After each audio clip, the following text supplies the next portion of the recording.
all so much for coming to this event today that Citizens for Responsibility and Ethics in Washington is sponsoring with the GW University Law School Political Law Studies Initiative.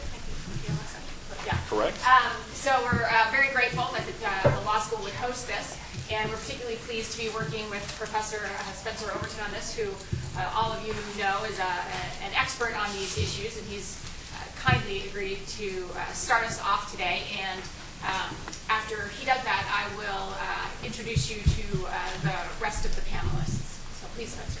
Sounds great. Thank you so much, Melanie. Good afternoon. On behalf of the GW Political Law Studies Initiative, I want to welcome you all to GW. As you all know, D.C. is home to more lawyers who create, interpret, enforce, and practice political law than any other city in the country and probably the world. We founded the GW Political Law Studies Initiative to provide a neutral venue for scholars, government officials, practitioners, policy advocates, and law students to discuss ideas, develop the political law field, and create bipartisan professional networks. And so when Melanie Sloan at CREW approached me about partnering and co-sponsoring an event on the future of the Federal Election Commission, it made perfect sense. She explained that as of April 30th, the terms of all the commissioners will have expired, and that it would be just a great chance to talk about the FEC's future. Melanie said that as opposed to pushing a single agenda, and as opposed to staging some polarizing debate, she wanted a bipartisan environment where we could discuss real issues with some of the top experts from different parties and try to find some common ground, some answers. So, Melanie, thanks for your idea. Thanks for all the work you've put into organizing this, and thanks for your commitment in bringing together, people of different perspectives. GW is also fortunate because among our alumni, we have some of the top political law practitioners in the country who've been supportive. People like Bill Mckinley, who's the chair of PLSI's steering committee, and he's co-moderating the panel today. He played a significant role with Melanie in helping to organize this event. And Bill, thank you for your leadership. Thanks so much. GW is fortunate to have great teachers. People like former FEC chair, or general counsel, Larry Noble. We've got Larry, he teaches campaign finance law to our students here at GW. Larry's serving on our panel. And a quick note about the students. They're active, they're really the backbone of this. Unfortunately, right now, they are in exams, and so they're focused on that. So unfortunately, some of them are going to have to watch it online. Now, while Melanie will introduce them later, I want to personally thank the other top experts on our panel today: Richard Buffalt, Larry Gold, Brad Smith, Scott Thomas, Eric Wang. Thank you all so much. And all of you, I know you all are some of the leading experts here in D.C. who've come to kind of join us and be a part of this conversation. So thank you all for your expertise in terms of coming. Melanie and Bill, let me turn it over to you.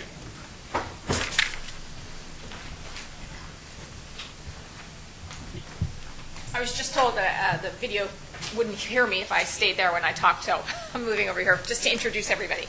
I want to tell you just a little bit about all of the terrific panelists we have here today. First, I'll start on my left, which is totally inappropriate, with Bill Mckinley, who I've helped put this together. We worked together on this, and I'm so appreciative of his hard work. As Spencer said, he's a partner with Patton Boggs working on political issues, and previously he was the general counsel to the National Republican Senatorial Committee, advising the NRSC and Senate campaign committees on ethics, campaign finance, ballot access, and other election issues. He also served as deputy counsel to the Republican National Committee. Next to him, again inappropriately on his right, is Larry Noble, the president and CEO of Americans for Campaign Reform. Prior to Larry joining Americans for Campaign Reform, he spent 6 years practicing political law at Skadden Arps. He also served as the executive director and general counsel of the Center for Responsive Politics, and before that was with the FEC for more than 20 years as general counsel for 13 years. Next to Larry is Eric Wang, and Eric is the legal counsel for the conservative group of Americans for Prosperity. He joined the FEC in 2008, serving as counsel to FEC chairwoman Carolyn Hunter, and prior to that he was in private practice at Blank & Rome. On his right, appropriately, is Brad Smith. Brad Smith holds the Josiah Blackmore Shirley Knott Designated Professor of Law position at Capital University Law School. He's the 2010 recipient of the Bradley Prize and a leading authority on election and campaign finance law. He, too, has worked on the Federal Election Commission as a commissioner, where he served for 5 years, including time as the chairman of the commission. Professor Smith has been on the Capital University Law School faculty since 1993, and he also has taught at George Mason University. Next to him, we have Larry Gold. And Larry Gold is a partner with Trister, Ross, Shadler, and Gold, and he represents labor unions, advocacy, and charitable organizations, as well as political organizations and political service providers. He argued before the Supreme Court in McConnell versus FEC in 2003, and also litigated AFL-CIO versus FEC in the D.C. Circuit in 2003. In addition, he is the part-time associate general counsel at the AFL-CIO, focusing on political and lobbying law. Next to him, we have Professor Richard Bruffaut. Richard is the professor, the Joseph Chamberlain Professor of Legislation at Columbia Law School in New York, and he has spent years on various, in addition to teaching, years on various commissions in New York, including as the executive director of the Special Commission on Campaign Finance Reform of the Association of the Bar of the City of New York, where he wrote Dollars and Democracy, a blueprint for campaign finance reform. He's authored many, many articles on this subject, and he was nice enough to come down from New York for this today. And then finally, we have Scott Thomas, who is with Dickstein Shapiro, where he heads the firm's political law practice. Scott is also a former FEC commissioner and chairman, serving 3 terms from 1986 through January of 2006. And prior to that, he was also at the FEC, serving as the executive assistant to an FEC commissioner as a staff attorney to the commission. So the way we're going to work it today is that both William Mckinley and I are going to ask some questions of the panelists and have them address these issues rather than having everybody give you opening statements, which can get a little long. This will allow people to jump in and get the ball rolling, and then after that we're going to take time for questions from the audience. So it's got to be able to work. So just to start the ball rolling, because this is in fact the last day of Commissioner Carolyn Hunter's term, it seems one of the appropriate things to consider is whether this is even a problem. Now that her term has expired, there's 1 vacancy on the commission since Cynthia Bowerly retired in February, and all 5 remaining commissioners have expired terms. Is this a problem, and what should be done about it? So, who would like to start with that question? Eric? Is there a microphone? Well, thank you, Melanie. I think your question raises 2 issues, and the first issue is the issue of holdover commissioners, and the second issue is the issue of vacancies. And I think neither one of those is a problem. With respect to the holdover commissioners, the situation now at the FEC is the functional equivalent of what it's been at the FEC for most of its more than 30 years of its existence.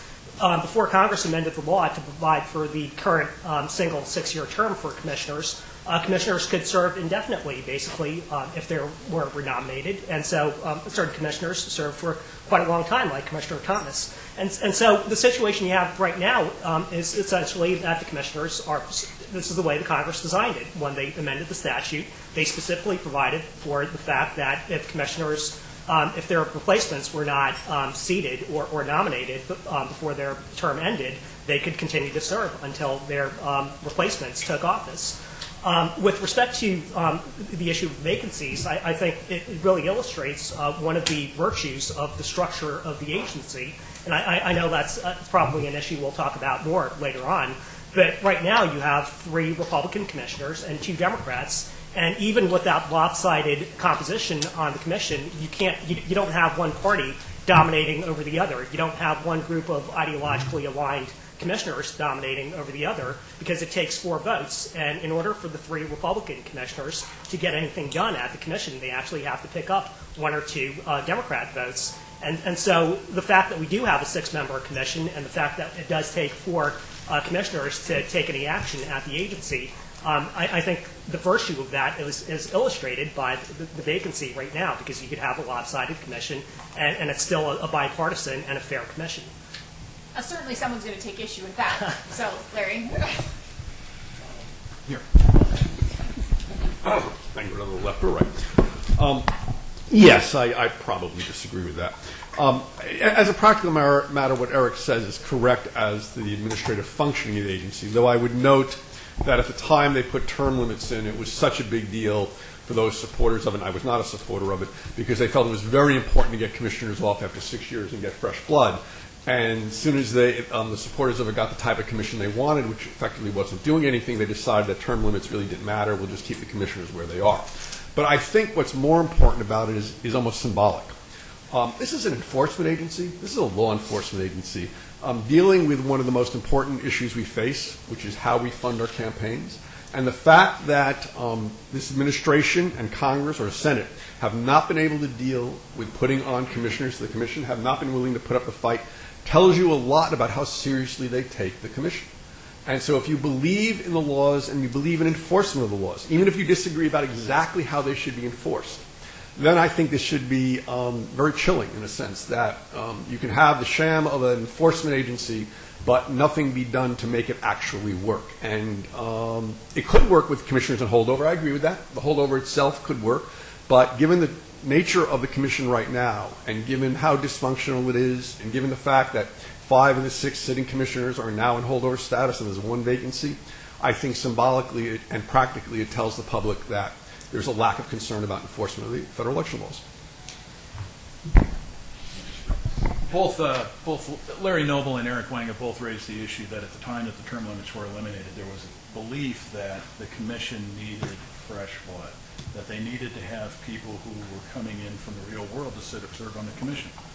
And I guess my question for Commissioner Smith, to keep the conversation moving down the line, is, in your experience on the commission, is that a benefit to have fresh blood on the commission, or is it something where you don't want to lose the institutional knowledge of the holdovers and the people who have been serving there for quite a long time? Well, I was the shortest serving commissioner in a long period at the time that I resigned in 2005. And you know, I think like most things, there's pluses and minuses both ways. The institutional memory can be beneficial, but I do think that there can be benefit to turnover, particularly when you have a very small group of 6 commissioners working together for a long period of time. You know, you really do hit the point where people say, you know, argument 21, you know, and kind of just hold up and okay, fine.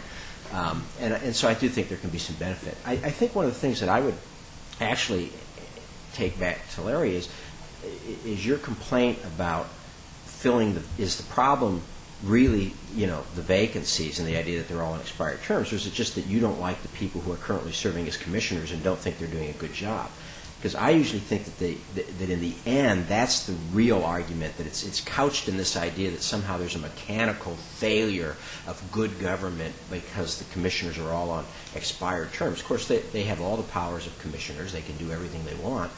And what I usually sense in the end is when reform groups make this complaint, usually what they're complaining about is the particular commissioners involved, and that they would not be happy to have, you know, certain groups appointed. For example, the Obama administration has made a nomination in the past, and it was scuttled by the reform community because they didn't want that particular person, even though that was a person nominated by the Obama administration to fill one of the Democratic seats. So that's sort of my question. Is it really a mechanical problem at the FEC, or is it just that you know, there's a dislike of who's in the chairs? You know, clearly there's an element of who's in the chairs, but I also think that they should replace all the commissioners, and some of them I think are doing a much better job than others. But I think mechanics are very important. for you to have respect for the agency and the people who are influencing the agency or creating the agency, then you have to see it operate as it's intended to operate. And so whether I like the commissioners or not, the way it is set up now is every 6 years a commissioner is supposed to be replaced. Now, even when before term limits, I should point out every 6 years they had to be reappointed. So there was an opportunity to remove commissioners who were not doing their jobs, and it happened occasionally. But it's not, yes, I want the best commissioners, and there are some commissioners I think I'd like to see leave sooner than others, but I'm willing to accept all of them going. Because their terms are up. But it's a question of respect for the operation of the agency. And what I want is a debate about the commissioners. What I want is the president to nominate people who he thinks are the best people for the commission, and then I want a debate about those commissioners and for the public to focus on what kind of agency you want. So it is about the process. I would just real briefly kind of agree on that last point, but I think what happens is instead we end up debating whether the agency can't function because commissioners haven't been named, rather than debating the commissioners and who should be in that kind of position. Larry Gold, did you want to jump in here, I think? Yeah. From my point of view, I think it's really a problem that all we have are holdovers and that there's a vacancy. I think it does, to some degree, delegitimize the agency, even though all the commissioners do exercise full power, and a holdover is, legally in that sense, no different than otherwise. But I think what it's done is it has kind of frozen in place what I think it seems to be some kind of a problematic culture among the current commissioners. Also, I think the term limit is, I'm not so sure the term limit was such a great idea. I think you could have a longer term limit. But now what you have is, with all these holdovers, anybody who might be appointed and even confirmed to a term might only be getting a year or two. And that gives a lot of people pause. There are not a lot of people, I think, who are really qualified to serve on the Federal Election Commission. I think it really should be somebody who has some expertise in campaign finance law and not just in law generally. And the notion that you're only going to be able to serve for a couple of years if things become actually functional and commissioners are then replaced at the appropriate time with these term limits is, I think, it's a significant deterrent. Not having a vacancy, notwithstanding the fact that you need a 4-vote majority for things, having a vacancy has to make it more of a problem even to get that much consensus. So I think it is a big problem, and clearly the administration is at significant fault for not appointing anybody. My recollection of what happened with the nominee 3 years ago was not that he was opposed because of his own history or views. He was unanimously confirmed, in fact, by the Senate Rules Committee, which was the confirmation body, voice vote. He was not controversial. It was an attempt by some to block the confirmation of somebody who had been recess appointed, another commissioner, that caused his nomination to basically stall and fail. And that was a real loss because I know him, and he would have been a very fine commissioner and I think agreeable to everybody. So I think it is a problem. Scott? I would just add there's another element, which is if you are sitting there as a holdover commissioner. Scott, you need to use the microphone. There's another element that I just wanted to touch on briefly. If you're sitting there as a holdover commissioner, maybe I'm not using the directional function properly. If you're sitting there as a holdover commissioner, there's an element, I guess, of career doubt, and so there's a sense that you better straighten up your plans, and so in this posture, to me, it's more likely that more commissioners will pack up and go, and then you might reach that ugly point where there aren't enough commissioners to get 4 votes on anything, because you might end up with only 3 commissioners there, and we've seen that kind of problem before at the FEC. We've seen it currently with the EAC, the Election Assistance Commission. So there's kind of this sort of the groundswell that might take it, might have some impact down the road, and we'll have an even worse situation, if you will. Less decision making will get through the works. I want to echo the point. I was also thinking about the EAC, which has no commissioners at this point. And I think, to go back to Larry's earlier point, the other Larry down there, I think it just signals a kind of ongoing delegitimation of this commission. I mean, that the EAC was treated as trivial, and it became non-existent. And I think the idea that it's not important enough for the president to to nominate and the Senate to confirm commissioners suggest that they think the same thing about this one, and that it's actually not about the individuals holding it, but it's about the whole concept of there being a viable and effective Federal Election Commission. I think that's what's at risk. So I think that moves us to another important question, which is this increased number of partisan splits, the number of 3-3 votes, which Public Citizen has done some great work documenting that this number has gone up pretty dramatically in the past few years. So some people view this 3-3 split issue as a major problem, while others believe that the FEC is operating as it was designed to, and the splits are actually protection against politicizing rulings rather than showing politicization itself. So let's hear what you all think. What's your view on that? Is this a problem? Who's right? I don't think it's actually either or. I think both of your statements are correct. It's not working, and that's how it was designed.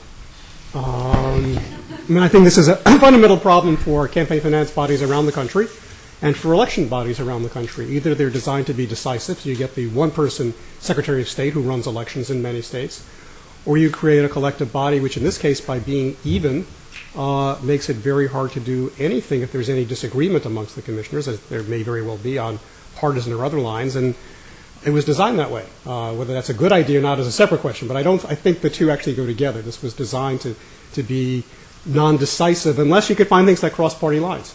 And I think the other thing that has happened, though, is I think the parties have become more partisan. And I think what's also happened is I think views about campaign finance regulation have become more partisan than they were in the 1970s through as late as McCain-Feingold. And I think so there's both, I think, a greater division between Democrats and Republicans, but also a greater division between Democrats and Republicans about proper principles of campaign finance regulation than there was at one time. I guess I would just ask the panel to also address the issue. The votes seem to be falling along partisan lines, 3 Republicans versus 3 Democrats. But if you actually look at the votes, a lot of the Republican votes are actually dismissing complaints against Democratic groups. So my question to you, is it an accurate description that it is a partisan split, or is it actually a philosophical or ideological split on the commission? I think that's a very good point. I think it's a partisan split that represents an ideological divide. At one time, I think that there were probably more partisan splits on the commission, but they were relatively rare, and there was always this search for that fourth swing vote on something. And occasionally commissioners would decide that, they'll vote against, the Democrats would vote against the Democrat as long as the Republicans are willing to vote against the Republican for the same type of thing. What you now see, and it's been a slow transition, is an ideological split on the commission, where you're right, Republicans will vote against enforcement against Republicans and Democrats will vote for enforcement against Republicans and Democrats. And that, I think, is a real fundamental change in the agency. There's always been somewhat of an ideological difference between Republicans and Democrats on the agency. The law has always been seen as somewhat, or a lot of Republicans have never supported the law very strongly. But there was a sense that, but the law was there. So while you might disagree around the edges or even disagree with some interpretations, there was a core law that had to be enforced. You now see an ideological split where there are commissioners who just basically don't believe the law should be enforced. And that, I think, is relatively unusual for an agency. So I do think it's ideological. One of the things, there's a lot of talk about the splits. And by the way, I'm in favor of doing a lot of different things to the agency to get it to work right. I would note there was one benefit to the 3-3 split that I ran into in court one time. When we were bringing a case, and the complaint was that this was a partisan witch hunt. And the judge asked me whether or not, what the vote was. And when I explained to him that it was both Republicans and Democrats that voted to bring this case, his interest in it being partisan went away. So there is that minor benefit to that. But I do want to point something out. In 2003, there were 9 split votes. In 2012, there were 25. Here's the really big difference. In 2003, there were 1,036 votes. In 2012, there were 135 votes. So it's not just even the partisan splits that's going on. It's that a lot of cases just aren't even getting decided. A lot of cases aren't even moving forward at all. So there is just a real blockage of any enforcement at the agency, and that, I think, is very much ideological. Thank you. I'd like to offer 3 examples, and I think a lot of these examples will be familiar to a lot of people in this room for why I don't think these 3-3 splits are a problem. I don't think action simply for the sake of action always results in substantive progress or substantive movement. Commissioners could agree on a lot of advisory opinions, regulations, and enforcement matters, but what will those decisions actually say? The commissioners could settle on some mushy middle ground, but that's not necessarily going to provide clarity for the regulated community, nor is it necessarily going to satisfy the demands of the so-called reform community. So the first example I'd like to offer is the litigation in the Hispanic Leadership Fund last year. This was decided by the Eastern District Court for the District of Virginia. It arose out of an advisory opinion request originally requested by the American Future Fund, asking whether certain ads referring to the White House or the administration would constitute a reference to a clearly identified candidate, such that those ads would constitute electioneering communications, which in turn require certain reports to be filed with the FEC and require certain disclaimers. So the commissioners could not agree on the advisory opinion request, and they deadlocked. So the case went to the Eastern District of Virginia, and the judge there said, well, in some cases, these phrases would constitute electioneering communications, and in other cases, they would not. It depends on the context. The decision was clear as mud, and it didn't provide any clarity to the regulated community. Now, the commissioners could have, voted unanimously to adopt that same sort of approach that the judge did in that case. But in either case, whether it was a commission deadlock or whether it was a decision that was issued, it didn't really provide any clarity to the public, the regulated community. The second example I'd like to offer is the Google advisory opinion in 2010. There, the question was whether the FEC disclaimers apply to certain political ads that are sponsored on Google using the Google AdWords advertising program. And again, the commissioners could not agree on a rationale for the decision, but they all thought that the disclaimer requirements should not apply. So they issued a simple yes answer saying that yes, you could run ads on Google without including the FEC disclaimers, but there was no rationale for it. And again, it was clear as mud. There was very little guidance provided to the regulated community. And so the following year, Facebook came in with substantially the same question. And again, the commissioners could not agree on the rationale. And this time, they simply deadlocked and did not issue an advisory opinion. And again, in either case, whether the commission voted 6-0 or whether they deadlocked 3-3, the result was sort of the same. The last example I'd like to offer is actually sort of demonstrates my point that even when you have a 6-0 unanimous ruling by the commission, it won't necessarily satisfy the so-called regulated community. And this example is the House Majority PAC AO. There, the commission decided unanimously that federal candidates could go to a super PAC fundraising event and raise money for the super PAC and solicit for the super PAC. That's a unanimous decision by the commission, but I think it really enraged the reform community. So I think this whole focus on 3-3 splits is really a sideshow. What the complaints are really about are the failure by the commission to vote in lockstep with the radical regulatory agenda of the so-called reform community. I'll grab the mic so I get to talk now. So Larry was too hesitant. He kind of. No, I think there are a number of things. First, there's no doubt that the number of 3-3 votes has increased in recent years. It still remains a relatively small fraction of substantive votes, even with the substantial increase. I mean, historically, it was like 1 or 2%, maybe up to 4% in some years. And even in those times, you heard all the same complaints. Oh, it's designed for failure and deadlock. Now that argument has a little more power, but we're still talking, about 10 to 20% of the substantive votes. So most votes are, in fact, acted upon by the commission. Moreover, we need to recognize that when you have a 3-3 vote in the enforcement area, it generally decides the issue. If there's a 3-3 vote not to find a reason to believe, then there's not a reason to believe finding. If you have a 3-3 vote on a motion to find probable cause, then there has been no probable cause finding, and the matter ends. And that's not unusual. We don't, it doesn't happen very often, but, if the Senate votes 49-49, a couple guys abstain, and the Vice President doesn't want to vote, we don't sit around and say, oh, the Senate deadlocked. What are we going to do? We know that the bill failed.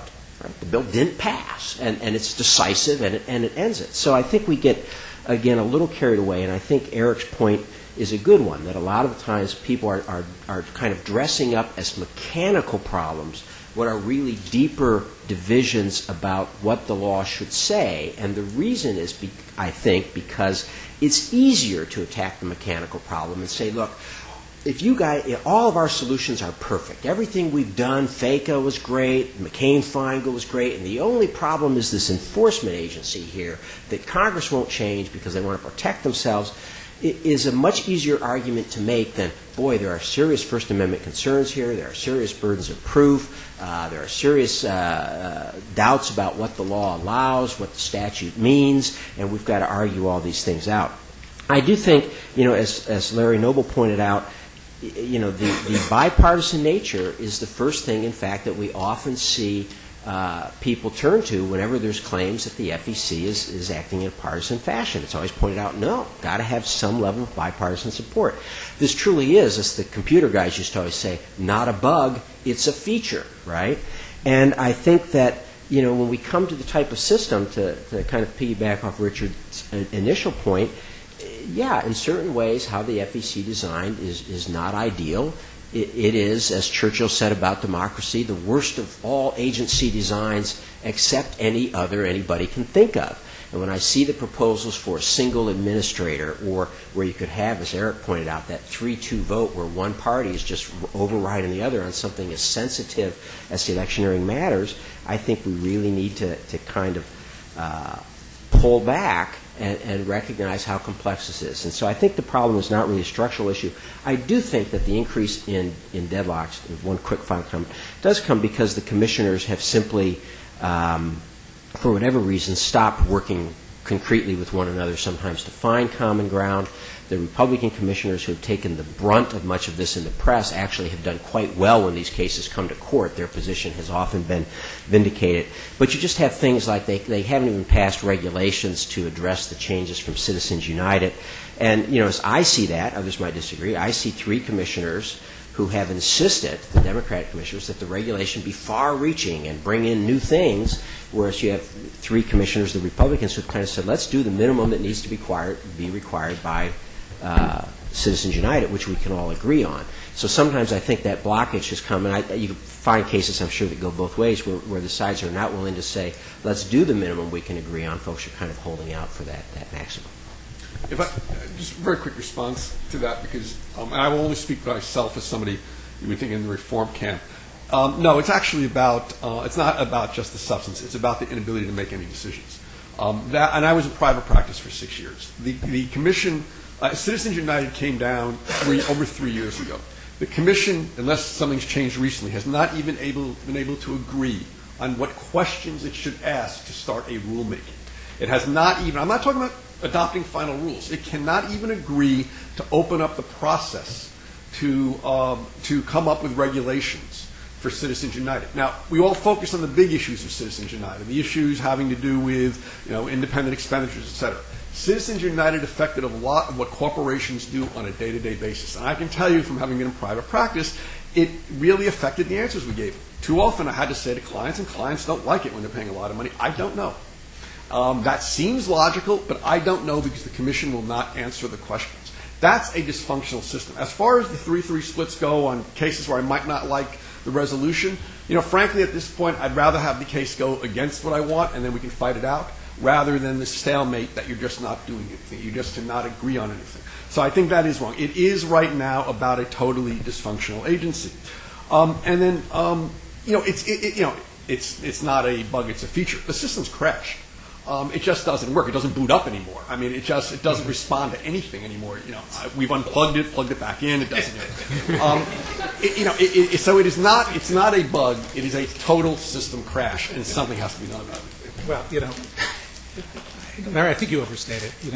Yes, something should be done, but that should be 6 commissioners who can work together. And yes. There's a long history of the agency and its current structure of them being able to issue regulations. There are a lot of regulations, and I've been in private practice on this for a lot longer. Not to diminish, you had it's a good stretch in private practice, but there are a lot of regulations, and they were all devised by a group of 6 that was evenly, or at least no party had a majority, which I think is fundamentally sound structure for the agency because it is especially sensitive and may be almost unique in that regard, but I would not want the commission to have a partisan majority or a supposed, neutral in the center who, turns out to be, is given this czar-like power. I think that's unhealthy. And I think the right people up there, the right climate, can restore the commission to where it was really just a few years ago, I think. So I don't think that's, a problem. And even the statistics that you read, I mean, my math says there were 7% of 3-3 votes of the 126. And that's 18.5%. Well, I must have misheard. But in any event, still, it's a consequence, I think, of the perspectives on the law. And Brad is right that, the law has been somewhat convulsive ever since the McConnell decision.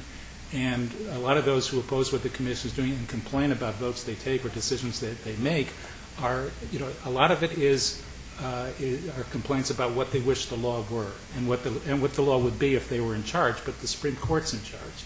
And the commission really has to respond to that. And you are absolutely right, Larry, that the fact that 3.5 years almost since Citizens United, they haven't even been able to issue a notice of proposed rulemaking, that's terrible. And, they ought to be, to me, I think, I don't know, I'm not privy to the inside stuff there, but it seems to me they're all at fault. If you can't agree on what should be in the notice, then you should agree that everything should be in the notice. Just put it out. If you have one or maybe just have an informal rule that if 2 commissioners want something in a notice, which is a rule they use for other internal decisions in the enforcement process, it'll be in there and at least push it forward. It is really a problem as a practical matter for the regulations and advisory opinions and materials on the commission website to be out of date and to be inconsistent with what the law is, whatever you think the law is. Just a few days ago, I was called by a client, basically the political person in charge who has a law degree and is a smart guy, and he sent me, he was concerned about a 501c4 group, an advocacy group, and cut and pasted from the commission's website a lot of material about the old MCFL case, which is a case that a long time ago, 27 years ago, defined which kinds of nonprofit organizations, C4s, could engage in express advocacy and which couldn't, and it depended on your funding, whether you got corporate and union money or not, which is now legally passé. And yet he was all worried about this because it was still there, and reading the regulations is, a trap for the unwary. So I think both that the 3-3 structure is necessary, but I also think that a restoration of a different kind of attitude among the commissioners is critically important, but I think it can be restored, and I don't think it ought to go back to the drawing board. Well, just to clarify, when I say it's dysfunctional, I'm talking about right now. It is correct. I think there could be better structures. I'd go back right now immediately to what it was 10, 15 years ago. I think it's striking, though, if you listen to all of the examples being given by Eric, by Brad, and by Larry now, these all involve non-candidate, non-party groups, right? We're all talking about independent organizations of some sort. And I think part of the problem, I know a lot of the focus is on the commission itself, but I actually think part of the problem is this is the one part of the law that is least settled, most in flux, most ideologically divided.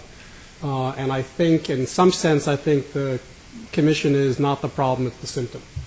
That this is the, I'd be curious if you broke down your statistics about where the deadlocks are, how many of them involve candidates, how many of them involve parties, and how many involved these non-candidate, non-party groups. And I would guess that most of them, as well as most of the cases, most of the matters that never got brought, are in this third category. Because this is the one, I think, where the law is the most unsettled and there's most deep division about what it ought to look like.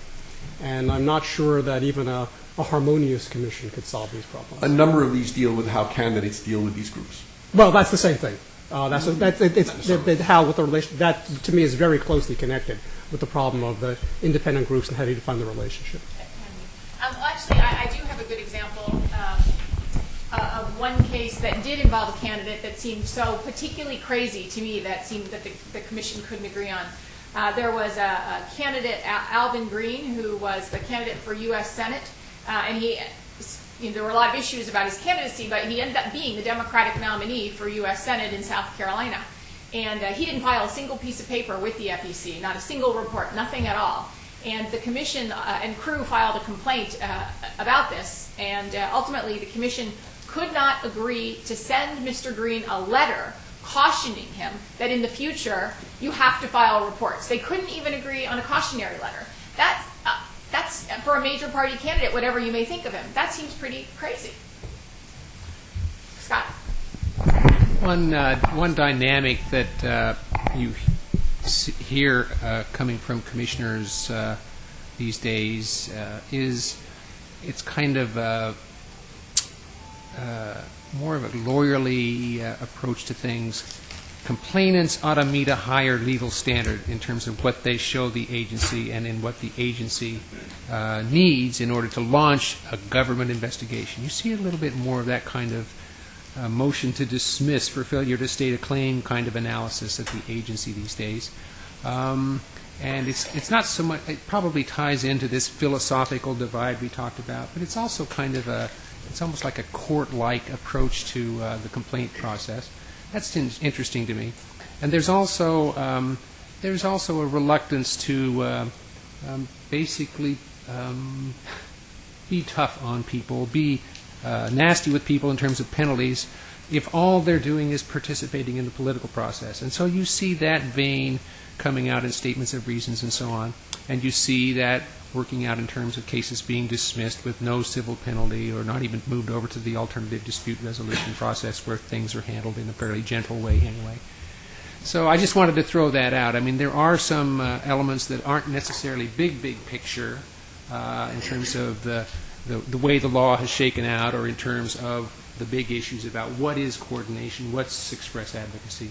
But there's some more kind of almost, if you will, lawyer-like or judge-like procedural considerations that are weaving their way into these 3-3 disputes. There's several statements of reasons that point this out, and they drop cases, but it's all based on those kinds of lines of analysis. You know, yeah, that may be, Scott, but the Commission also does have to be mindful of what you said, that this is the exercise of political activity, often by unsophisticates, which do include a lot of candidates, but unsophisticated organizations and the like. When the commission, when the commissioners all testified before the House Committee on Administration about a year and a half ago, among the information that it provided was in the previous 4.5 years, only 24% of respondents in enforcement cases were represented by a lawyer in those proceedings, the respondents. And, you know, that's not healthy either. I think the Commission does have to tread, you know, somewhat lightly. And I've had contrary experiences where the facts were that, for example, in conduit cases where somebody is contributing in the name of another, I don't see any leniency on this Commission. I've had experiences where there was a united group up there that took a pretty hard line. But I think that, you know, the Commission needs to be sensitive, and, you know, penalties and enforcement approaches have to be proportional to what is happening. I think the next topic we'd like to talk about is related to what we've just been discussing, which is the effectiveness of the FEC. Recently, the FEC put out a notice of proposed rulemaking soliciting, or not rulemaking, but soliciting comments from the regulated community and other stakeholders about the enforcement process and how it's been working. The reformers uniformly filed comments arguing that the FEC should make greater efforts and devote greater resources to enforcing the rules. Those who are on the deregulatory side or the First Amendment side argued that the operations were doing just fine, that the FEC had made strides toward providing greater due process to respondents in enforcement matters. Why do you think there are such disparate views?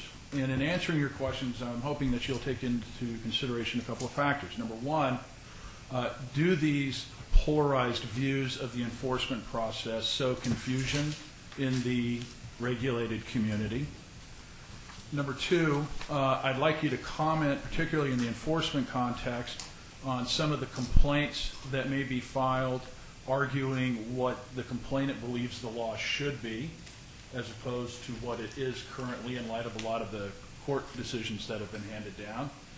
And what efforts can the FEC make to streamline the enforcement process so that these matters are not hanging out there for years and that people can have a faster resolution to some of these enforcement matters?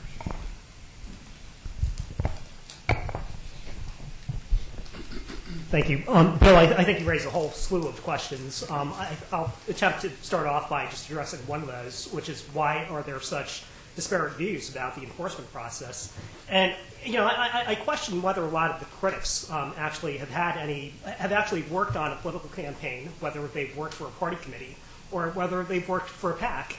And I don't mean just, as a volunteer, but actually in a substantive staff role where they have to grapple with the campaign finance laws on a day-to-day basis. Because a lot of these laws, a lot of these regulations, a lot of the advisory opinions, and the reporting forms are difficult to understand, they're opaque, and the forms are difficult to fill out, and it's not easy. And until you've actually grappled with the campaign finance laws, whether on a first-hand experience working for in-house for one of those entities that I just mentioned, or whether as an attorney, as an outside counsel for one of those entities, until you've actually had that experience grappling with the campaign finance laws on a day-to-day basis, on a practical level, it's very easy to say, well, full speed ahead with enforcement, just throw the book at them. But I think a lot of that worldview arises out of a lack of real-world experience with the laws that they're criticizing. I respectfully disagree. Shocking.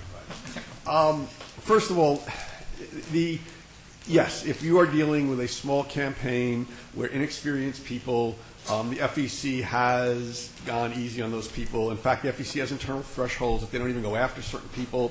But when you're dealing with a $6 million or $10 million Senate campaign that can afford to have experts for everything, they can afford to put a little money towards enforcement and compliance, and how people, and it just shows you the lack of respect the field gets, in the sense that they say, well, it's too difficult for us to fill out reports. If you think these are important, and by the way, I do believe in the First Amendment, I think this is all about the First Amendment. If you think disclosure is important, then you put the money towards disclosure, and the agency should enforce the disclosure. If you let people know that they can disclose after the election, they can avoid filing their reports, and the FEC will slap you on the wrist, that's what people will do. That's just the nature of the beast. So we're not talking about the small cases. We're also talking about the very large cases. When you ask about what the difference has to do with, some of it breaks down to the difference between the defense and the prosecution bar. The defense bar always wants, and I was on the defense side for a while, always wants more procedural rights. And as long as I was at the commission for all those years, there was an argument about this, about they wanted all sorts of, quote, due process rights. But due process rights are those rights which are due. The agency, except in very limited circumstances, is not an adjudicatory agency. It's an enforcement agency.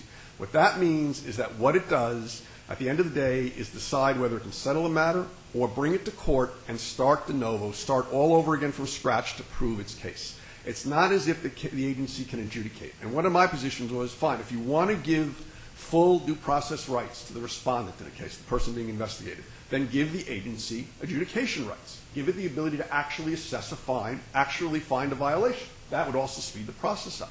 But they weren't willing to do that. So what they wanted to do was give as many rights to the defendant or to the respondent as possible, give their lawyers as many rights as possible, but not give the agency any more power, which just effectively slows it down much further. And I'll give you an example of this.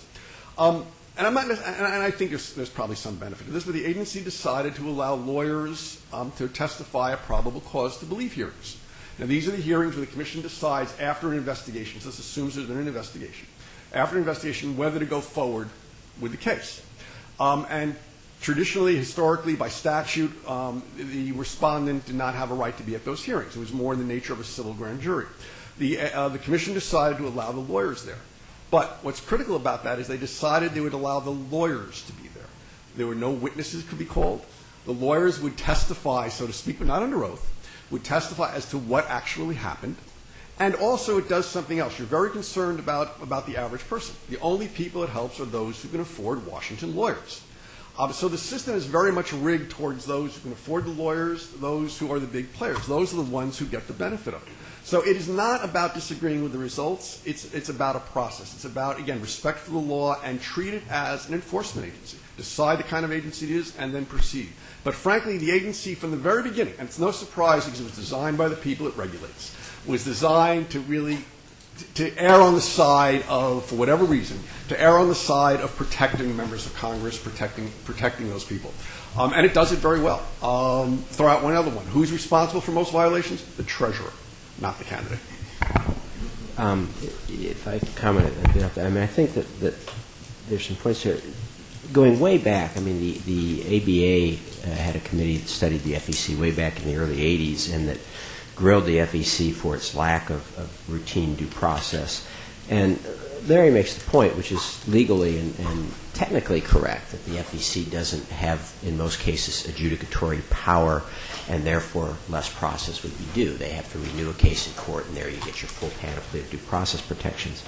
But as a practical matter, I don't think that really is the reality. I don't know the numbers currently, but I know when I was on the FEC and I had them assembled for an oversight hearing at Congress, it was 98% plus of cases were settled at the FEC without ever going to court, including over 96% of the cases that involved some type of fine that was imposed. The reality is that committees are small, or candidates lose and they don't have any money left and they're not going to carry on a battle to vindicate their First Amendment rights. It's just not practical to do so. Or they're big and they're successful and they win, and the last thing the Senate or House member running for re-election wants is to have reports in the press that he's being sued by the FEC for campaign finance violations when his not guilty verdict probably won't come down until after the next election. So as a practical matter, the dynamics are such that the FEC is the place of last resort.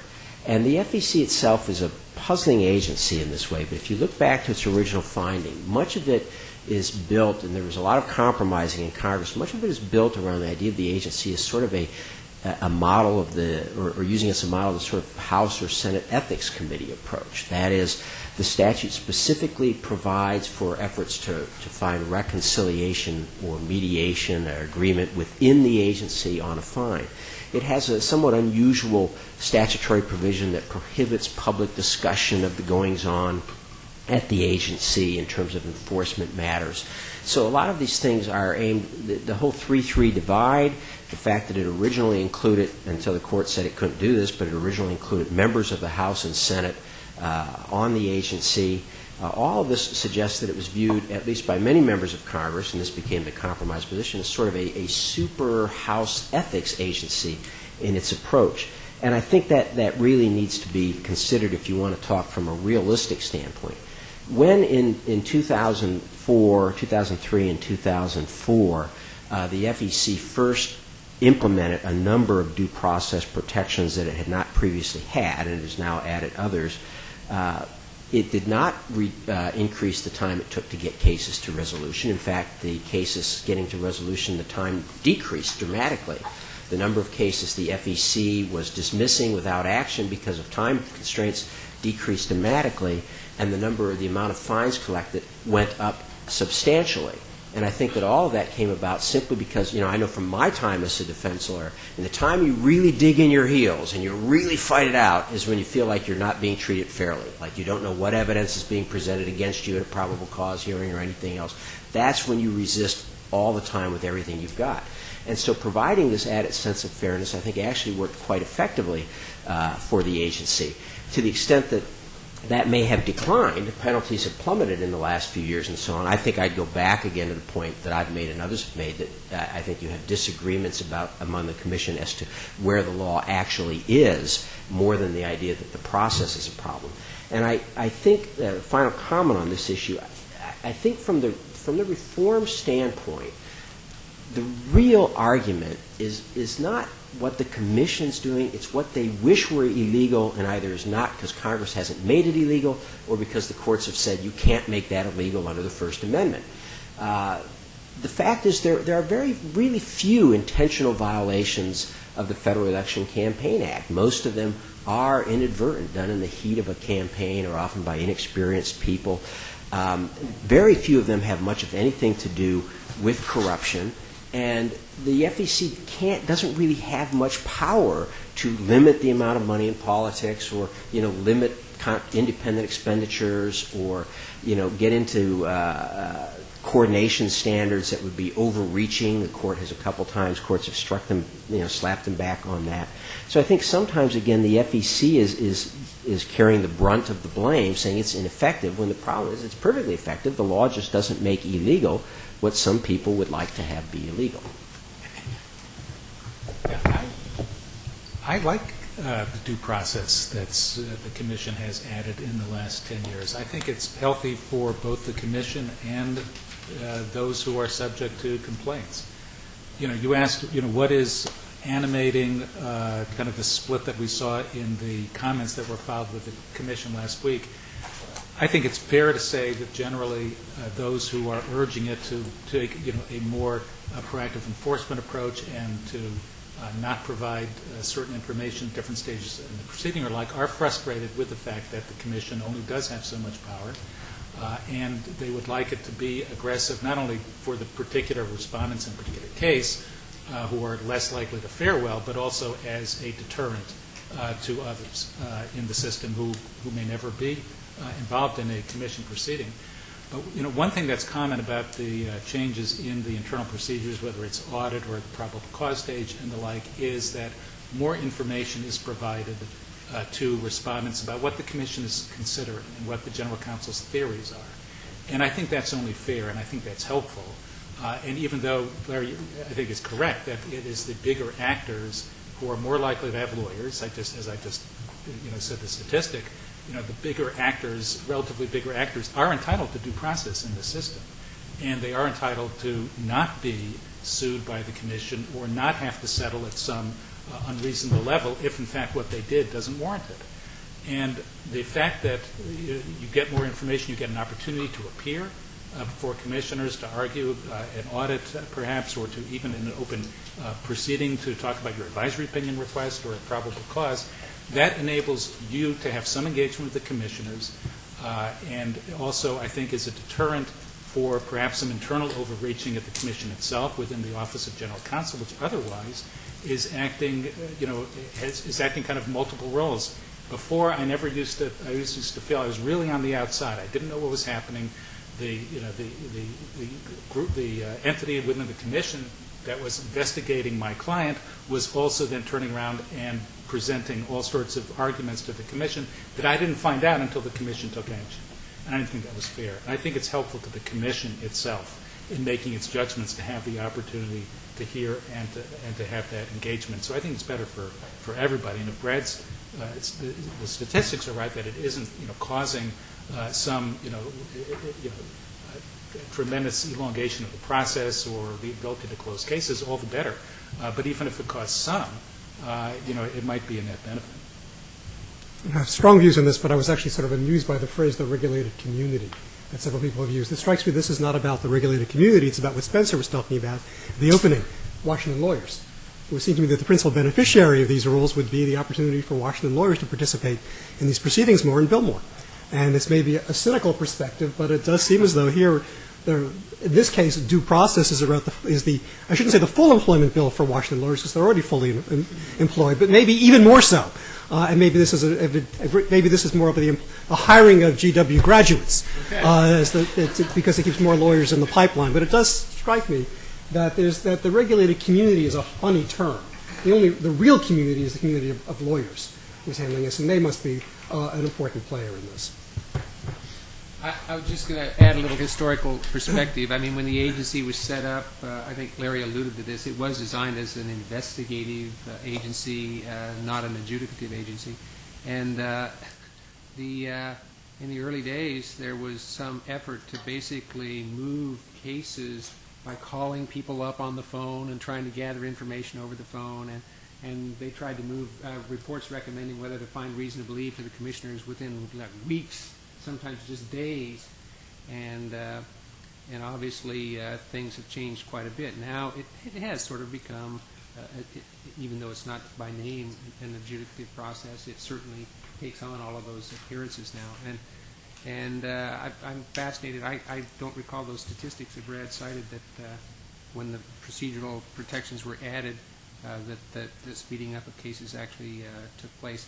And I think it's wonderful if you can do it because it's to the benefit of everyone to have due process. It's a good concept. But I just think in terms of whether the enforcement process is good or bad, To me, it always keeps coming back to this underlying philosophical issue. Is this agency there to address a real and serious problem, and that is whether public officials are out there involved with raising of big campaign support money such that it might, undermine our governmental process in some way, lead them to making decisions not necessarily for the right reasons. And if you think that's a big, huge problem, then chances are you're going to think that the FEC ought to be enforcing the campaign finance rules a little more rigorously. If, on the other hand, you sort of see it as more of that's a very rare occurrence, that kind of big money supporting public office holders doesn't really have an impact on governmental decisions, and people have a right to try to do that if they want to, then you're going to say the FEC enforcement process is just fine.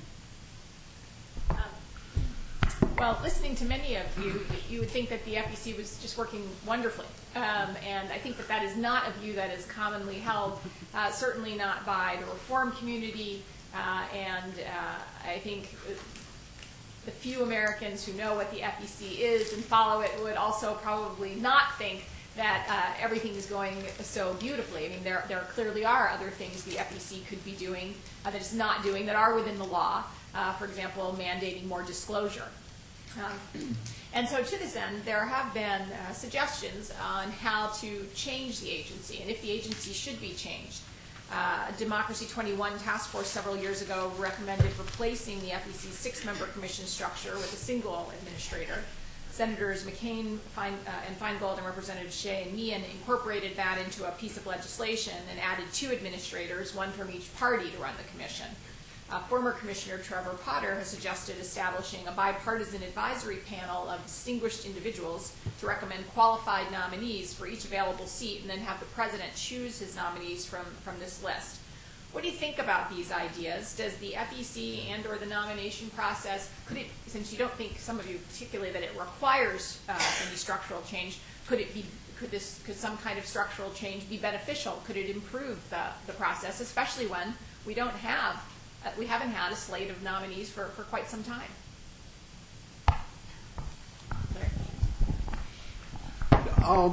Yes, I think it can be changed. I think there are pluses and minuses to every system. Right now, I think having a system with a strong chair. One of the problems with the commission does not have a strong chair. The chair basically, and Scott and Brad can talk to this, the chair basically tries to set the agenda and then is told no by the other commissioners.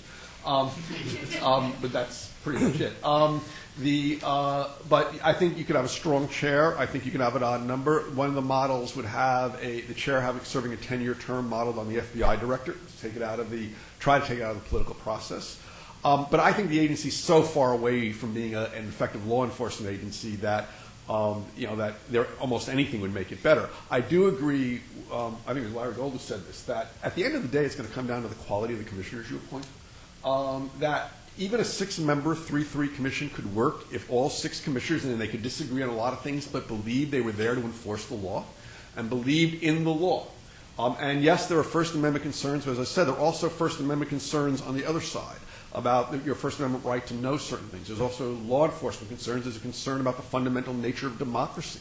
There's a concern about enforcing congressional laws. And if you had commissioners that agreed with this, even if I would accept a less than really super aggressive agency, if they at least agreed on that. And so, at the bottom line, I'd like to see a structural change made to the agency. And by the way, I have to praise the staff. And I've always said this. I think the staff of the FEC is great. How they've hung in there this long, I'm not quite sure.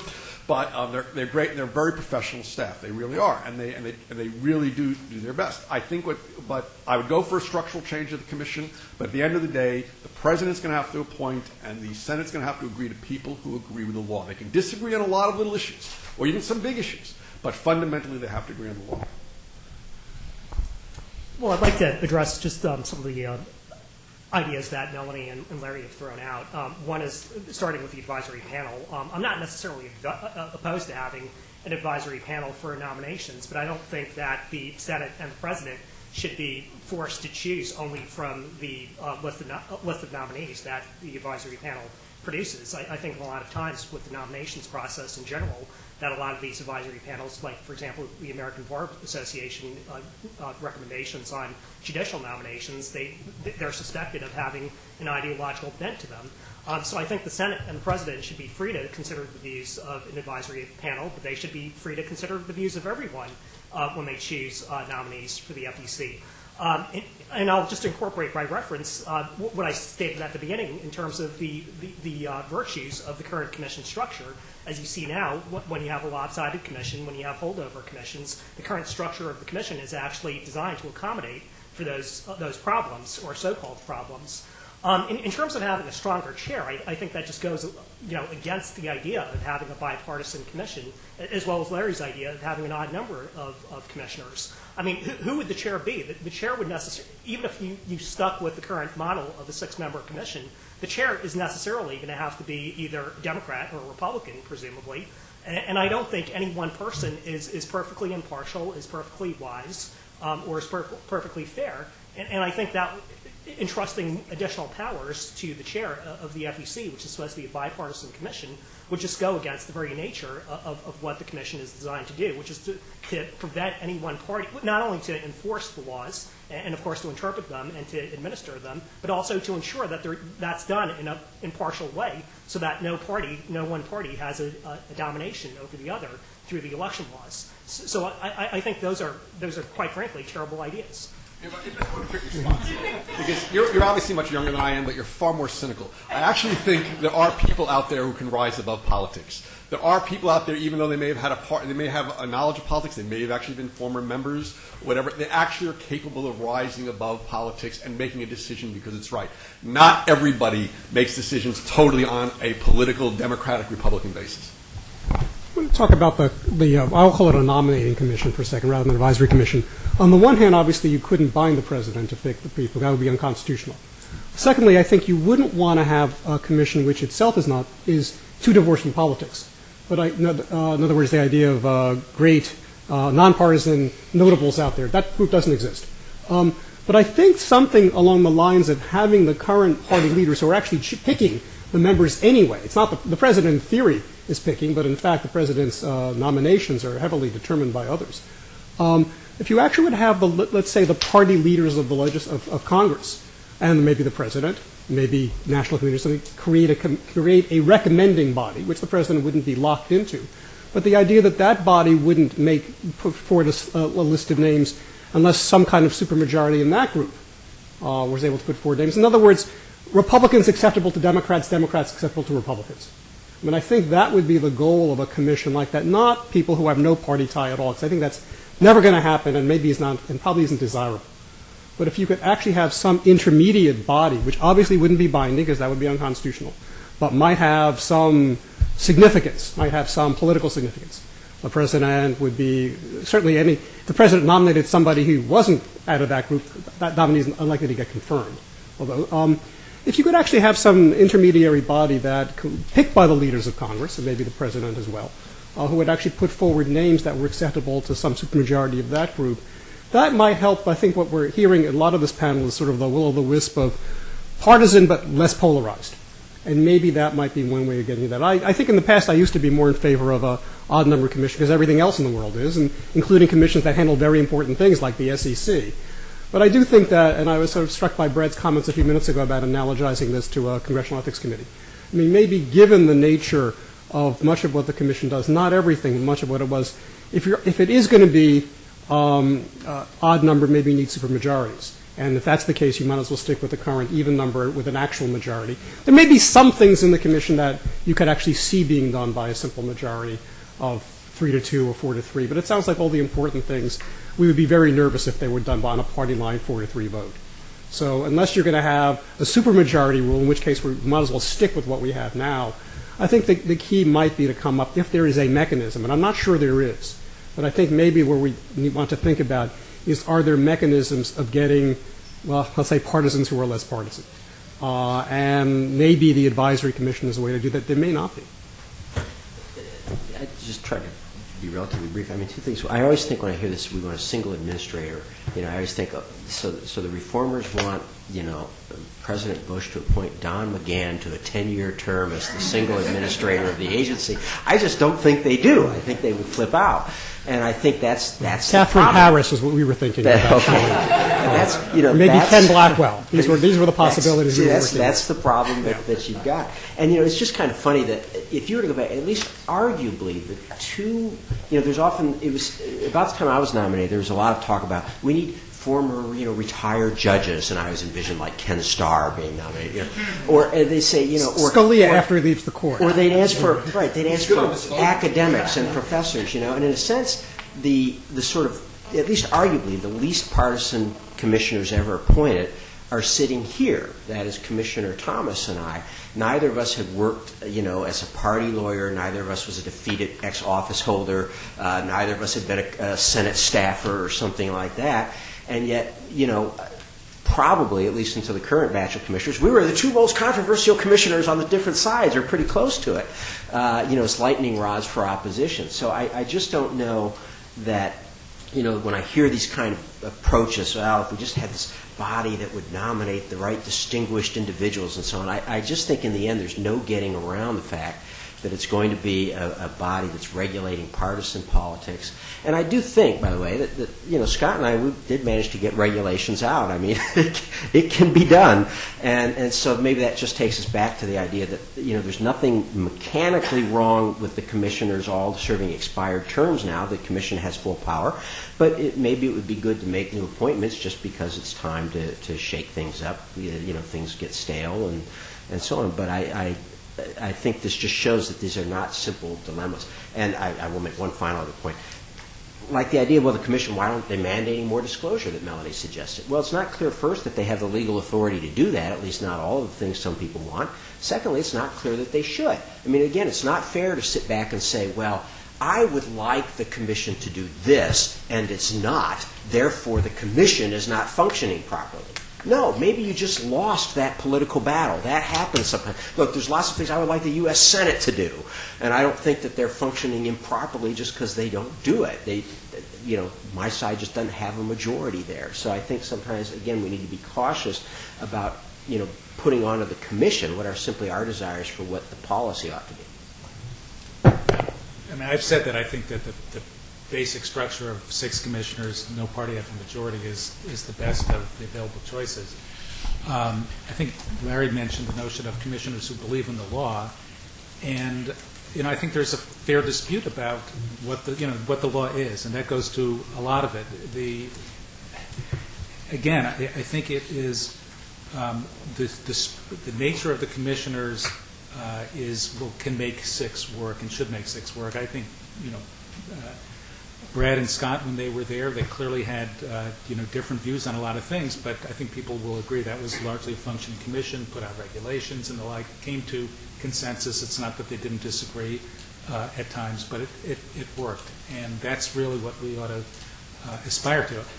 I'd certainly be open to some way to perhaps shake up the administration and the Senate to make sure that they did appoint things. So that I don't know if adding more bureaucracy, an advisory group is going to help that, or just give more of a playpen for mischief or something on the way to that. Hard to say. I mean, one problem is a Senate that is really more ideological. Talk about the commission becoming ideological. The Senate is so ideological and so partisan. The advent of the neo-filibuster on everything is really terrible. And then you've got, the President's hands are tied by the D.C. Circuit decision in January, the Noel Canning decision, which is the one that essentially said, except in rare occasions, the President can't even recess anybody. So you can't, there's a vacancy on the commission now, the President can't recess that. I mean, there can't be a recess appointment. It's going to have to be a confirmation. That's a problem. I think that, we're not going to, I think, change the structure of the commission. I think there really has to be a collective effort within the framework that exists to put pressure on everybody who has power over this to staff it up correctly. Well, the panel spent a lot of time talking about enforcement, but from a practitioner's point of view, who doesn't make money off of everybody who practices, isn't registered and reporting to the commission. The flip side of that is education. And one of the functions that the commission needs to do is to educate the regulated community about some of the requirements. A lot of these volunteer-driven organizations, the reporting forms, the contribution limits, a lot of the other rules that they need to live under are completely foreign to them. And frankly, the FEC is an agency that can speak in a language that is completely foreign to a lot of the grassroots folks who man a lot of these organizations. And so the question I have for you is, number one, is the FEC doing a good job of educating those types of organizations about the requirements that they need to satisfy if they're going to engage in politics at the federal level? And number two, what can they do to improve the education function? The FEC does hold seminars, compliance seminars across the country. Is that something that they should do more of? Should they be thinking in terms of making it more accessible online through their website or a YouTube channel or some other type of social media where people can actually receive some of this information? And also, how do they interface with the commission themselves? If they have questions, interfacing with the reports analysis division representative who's monitoring their reports. But the regulated community has a lot of interaction with the FEC, and a lot of it is seeking education. It's because they're trying to comply. And my question for you is, we can talk about enforcement all we want, but the flip side of that needs to be, what are we doing to educate these folks who may find themselves in the catch-22 of not knowing the rules through no fault of their own? I think at one time education was one of the things the FEC did best. And it's still, I guess it still does the seminars. The problem is it doesn't know what to say anymore at them. But no, I'm serious. I mean, it's difficult to train people when you don't know what the rules are. But I was always very impressed that the FEC put a lot of effort to send staff out to do these seminars. They would do them around the country, and you would get people from committees, local party committees, in there, and they would train them. And also, I always tell my class this, that though I had to stop because they have not been updated, but that one of the secrets is the FEC guides, which are, which I think every practitioner, at least when they're up to date, should have in front of them, because they're actually written by non-lawyers. They're vetted by OGC, but the commission insisted that non-lawyers write them, and it worked very well. The problem with them is that they've not been updated because the FEC can't agree with the laws. So I think a lot of effort should be put in education. I think it's a very big part of it. I thought the FEC was excellent about it. I think it has a YouTube channel now. I think it puts a lot of that stuff on YouTube. I think it needs to do more of that. You also get the budget when you talk about those things. But I think that's a very strong part of what it does. But again, it comes down to the idea of what are they going to say now at their seminars. Well, Larry pointed out that a lot of the campaign guides are out of date, and in fact they are. And but I think the fundamentals of the law are still the same. Contribution limits are still contribution limits. How a committee reports contributions, that hasn't changed. A lot of the law has not changed. The fact of the matter is, even when you distill the campaign finance laws into these guides, they're still about 80 to 100 pages long. And the law is still very difficult to understand, even when they're distilled, even when they're summarized. I think the FEC, generally does a pretty good job on outreach and education. Like Larry said, they hold seminars, they hold regional seminars outside of the DC area. They do make a lot of those materials available online, the training materials. The information division, the toll-free number, does take anonymous calls from members of the so-called regulated community. Professor Professor remarked about that term before. We actually, a lot of us do like to just say the public, because all of the public is regulated by the campaign finance laws. If any member of the public engages in politics, they actually are subject to a lot of these laws. So you've got the compliance hotline. You've got, if you're a reporting committee, the reports analysis division. The brand analysts do a great job of answering the questions that the reporting committees have. But at the end of the day, the laws are still enormously complex. And even with all of this guidance, quite frankly, I'm not sure what additional measures the FEC could take. These laws are just complex, and unless you have a concerted effort on the part of Congress, as well as the Commission, to simplify the laws, the statute, and regulations, there's going to be confusion. It's inevitable. I think a lot of provisions of the statute and the regulations are virtually set up to ensure noncompliance.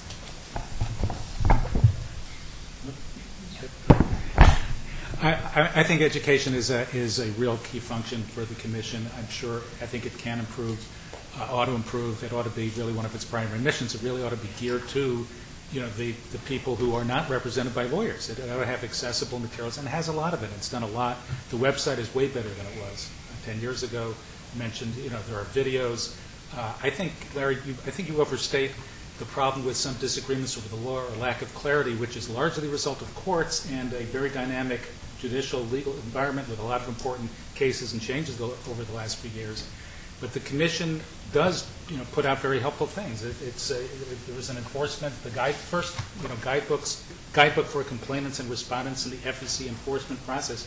Not an exciting read, but very helpful. And it summarizes everything, and they were all able to agree on this. And it really talks about, the enforcement process, soup to nuts, very helpful, very practical. When they testified in that hearing I mentioned about a year and a half ago, there was a combined testimony that they all signed on to, 60 pages of responses to questions, they all signed on to that. I mean, surely there will always be aspects of the law and the like that are unclear or as to which there's such disagreement they won't even put it to paper. But I think that's really a tiny fraction of what's out there and what they can do. So I think they should be doing more. It has to be for cost reasons. It has to be mostly on their website and the like.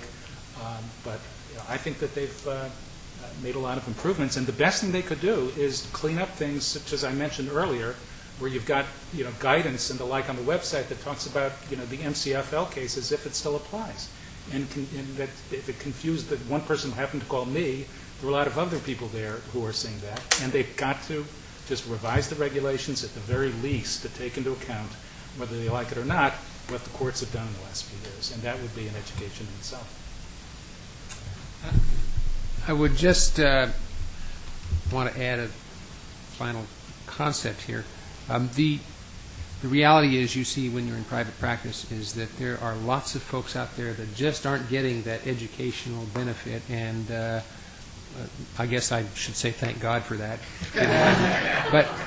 But it's really kind of surprising. I keep bumping into people who, they seem to have a fairly primitive understanding of how the reporting rules work, for example, and those are pretty cut and dried.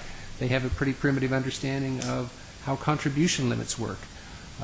And so I would challenge the FEC to try to figure out ways to be, I guess, more proactive. I don't know if there are more ways to sort of inflict upon committee treasurers information about topics that come up again in the enforcement process here and there. The basic stuff. Maybe there are some additional ways that they can be sort of pushing out with information. I don't know, not much with social media opportunities, but there may be ways that you can push out and sort of tickle people's imagination with a topic. Did you know that, for example, when you are reporting contributions on your FEC reports, that you need to do it a certain way when you're using electronic filing, and you have to, in fact, include certain data, because if you don't, you're going to hear from the FEC.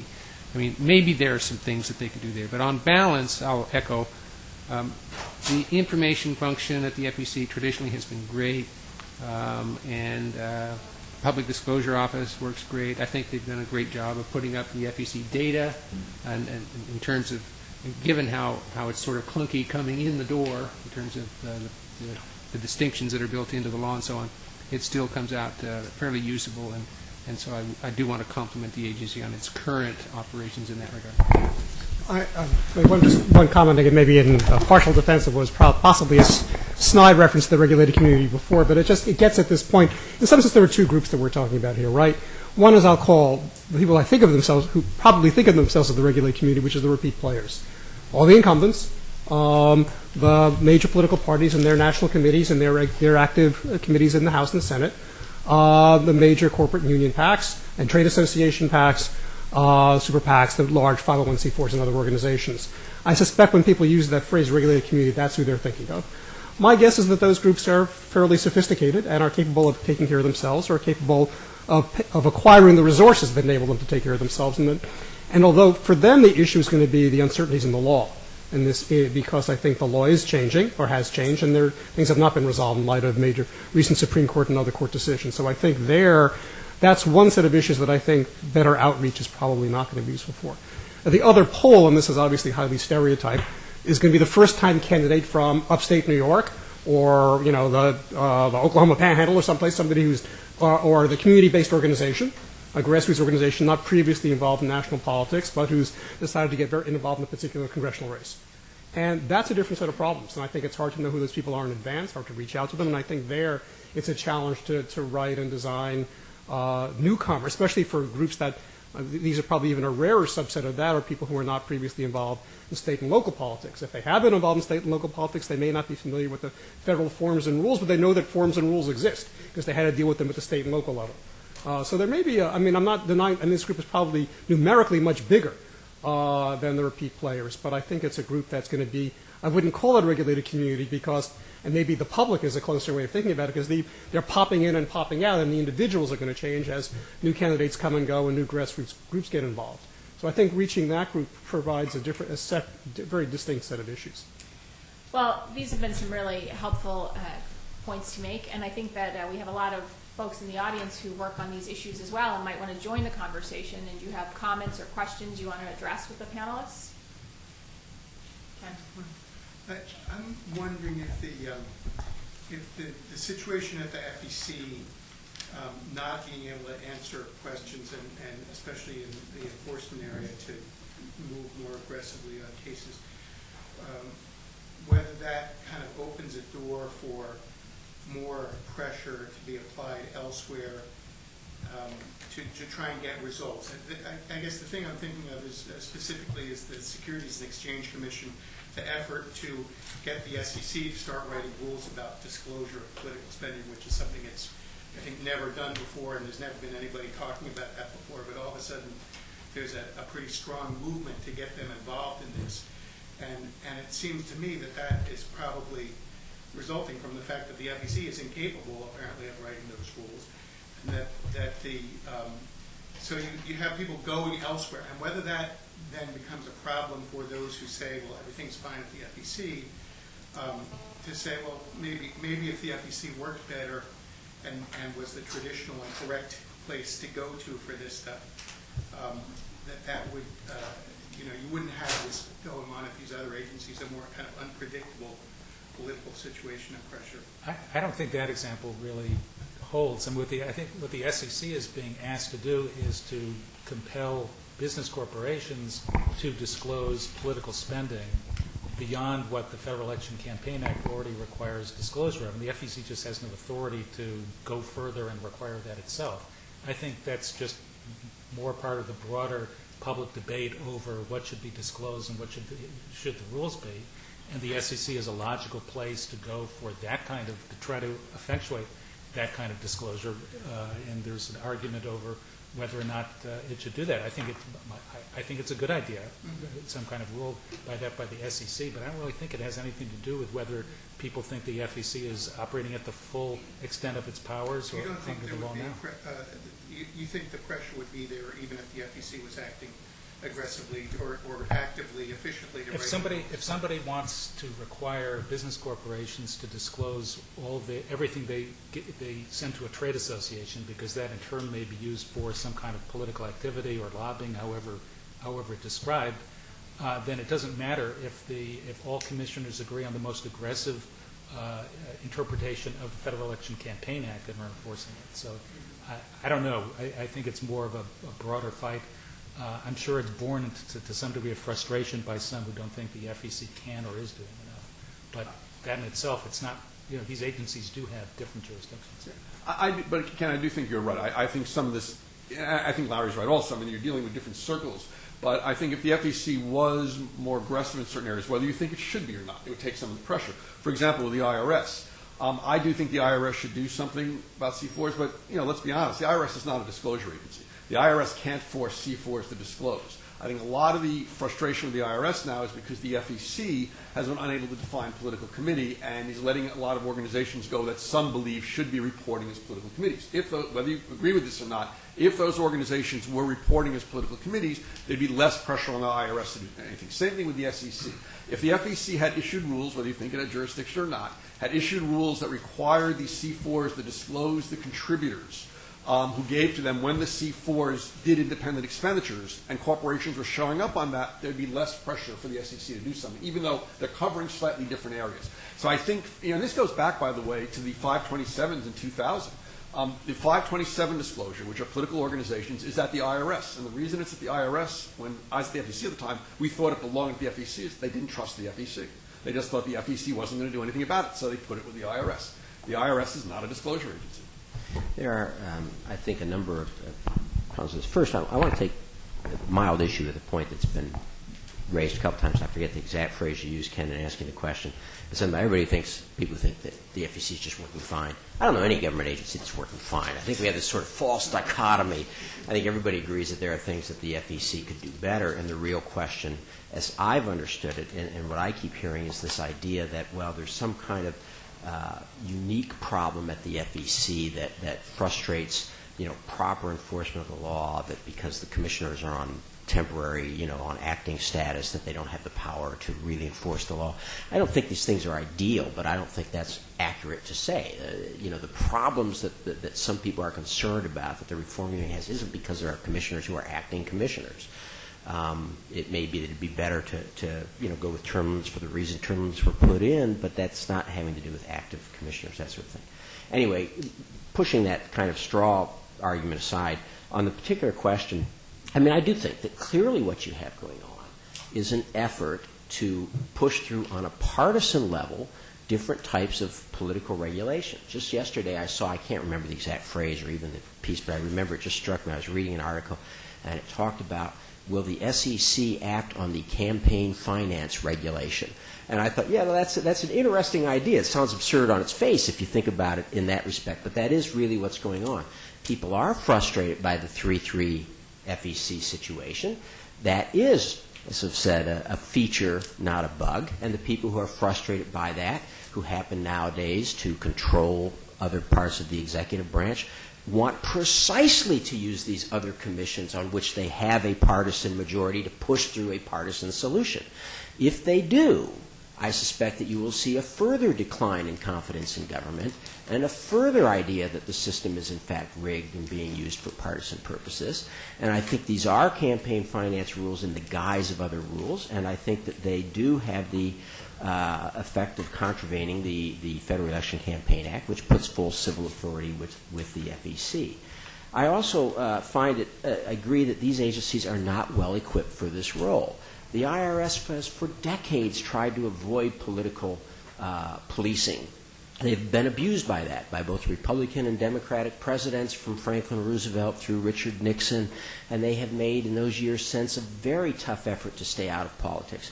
Indeed, during the 1990s, they pressured a lot of 501c4 organizations to reorganize as 527s or to create a 527 branch, precisely because a 527 can do whatever it wants in politics, whereas a 501c4 has some limitations. And the IRS didn't want to be policing those 501c4s because they knew if they were, they'd be accused of partisanship by one side or the other, and they wanted to stay out of that battle, so they put pressure on them to reorganize under Section 527 of the tax code. Now Congress is trying to drag them back in, along with the reformers. No, we want you to play this role and decide who's engaging in legal political activity and who's not. And that's what the IRS, confidence in our tax system, which relies largely on voluntary compliance, really requires that people think it's not being used for political purposes. And again, they're not particularly good at it. I mean, they had a lot of trouble after 2000 in organizing their system. And talk about the problem of definitions, the FEC or the IRS still has tremendous difficulty in themselves coming up with adequate definitions so that people know where they fall. We also see that there was a big press on at the FCC a year ago to say to them, well, you control broadcasting, so make these broadcasters put into all their information who's behind all the ads. So note again, we already know who's paying for the ads. That is already an FCC regulation. They want to know who's giving money to the people who are paying for the ads. Okay. fine enough. But again, the FCC isn't really up for that. They have had for years what's called a political file, and you could go down to the station and look at it. So they got this big pressure, you should require more disclosure in that. Well, they didn't go all the way, but they did say, well, we're going to require the political file to be placed online, so you got to place it on the web. So then the broadcasters go, okay, well, how do you want us to comply? And the FCC, which does not have experience in this, says, well, look, just take your, political file and upload it, scan it, and put it online. And then we discover a month or so ago, a couple months ago, that of course that's exactly what they've been doing, and that means that the canceled checks and so on are there online, and it turns out that identity fraud thieves are stealing the information off the FCC postings and looting money out of the bank accounts of the broadcasters. There are advantages to having this in one agency. I was going to mention this on the education question and decided not to say anything, but that's another problem there. If you're going to try to educate the public and you're trying to educate these grassroots citizens, these are the groups that most not only have to worry about the FEC, but also now the IRS and potentially other agencies, the FCC if they're doing broadcast advertising, and some people get their way and have the FCC become another campaign finance agency. So my point is both the whole purpose of the administrative state of administrative agencies is to have agencies working in an area in which they develop expertise over time, right? And what we have going on now is that the agency which has the expertise isn't doing exactly what some people want, so they want to shovel those functions over to agencies that don't have the expertise and don't know how to do it, undercutting the entire basis of the administrative state. Secondly, you've got an issue where, again, the agency, given that expertise, is designed precisely to avoid the partisan takeover or the partisan ram-through on a straight party line vote, and that frustrates some people right now who happen to be in the majority in other executive agencies. So what's their solution? Let's put things into the agencies where we can cram it through on a party line vote. And that is bad government. It is not good government in any way, shape, or form, leaving aside the merits. It is simply bad government and not the way that we should be approaching this issue. I think on this, what we're seeing, what might be called the new hydraulics. I'm just thinking about this. People have talked about, in terms of the regulation of money in politics, it's a mistake because money, like water, will always find its own level. And if you regulate the way of putting in money in one place, it will come in someplace else. And sometimes this is described as the hydraulic theory of campaign finance regulation. You really can't limit money, it'll just move around. We may be seeing is the hydraulic theory of regulation. When there's enough popular support or enough impulse to have some kinds of campaign finance regulation, if it's dammed up in one place, such as through the campaign finance laws, it's going to pop up in other places, such as the tax code, the securities laws, or even the rules of the Federal Communications Commission. It suggests that there's not only a powerful impulse to get money into politics, there's also a powerful impulse to regulate money in politics. And if it's not being done the proper way, and I agree with Brad, the proper way is through laws and agencies that are focused on campaign finance and not through agencies for whom this will all inevitably be a sideshow. What does the IRS care about this? But nonetheless, it's in some ways it's testimony to the power of the interest in some forms of regulation, particularly disclosure, that it is popping up in these other places, and you might want to think of this as the analog to the argument that you can't limit money, you also can't limit the popular desire for regulation. Well, whether or not Professor Profo is correct about his hydraulic theory, I don't agree with his analysis of where the dam is, and I think this goes back to your question, Ken. I think the FEC is being used as a scapegoat, and this relates to a point that Brad made before as well. I think, to the extent that pressure is being applied elsewhere to improper channels, to whether it's the SEC or whether it's to the FCC, the frustration really is arising out of the reformers' inability to get the underlying laws that they want to get passed through the Congress or get the types of opinions they want being issued by the courts. Congress has repeatedly declined to adopt the Disclose Act, and I don't think the Wyden-Ruskowski bill is going to fare any better. At the court level, even though reformers love to cite the fact that the Supreme Court supposedly upheld disclosure in Citizens United, that's not really the question. That's a very simplistic way of formulating the issue. The precise contours of what has to be reported, which types of entities have to be treated as political committees, what has to be reported on the electioneering communications reports. On the electioneering communications reports themselves, I mean, we've seen the court seesaw on that issue. We saw the district court for the District of Columbia rule on that in one way, and then we saw the D.C. Circuit reverse the district court. So there's a lot of conflicting opinions being issued at the court level.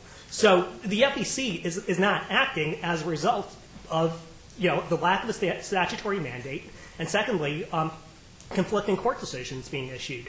So to the extent that there's any frustration with the current state of play, I think the FEC is just being used as a scapegoat. They're not really the problem. The problem is with the fluidity of the law itself.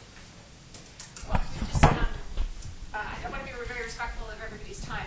I'm sorry we haven't gotten the time for more questions, but I do want to let each panelist give some final thoughts, but you're going to have to do it quickly.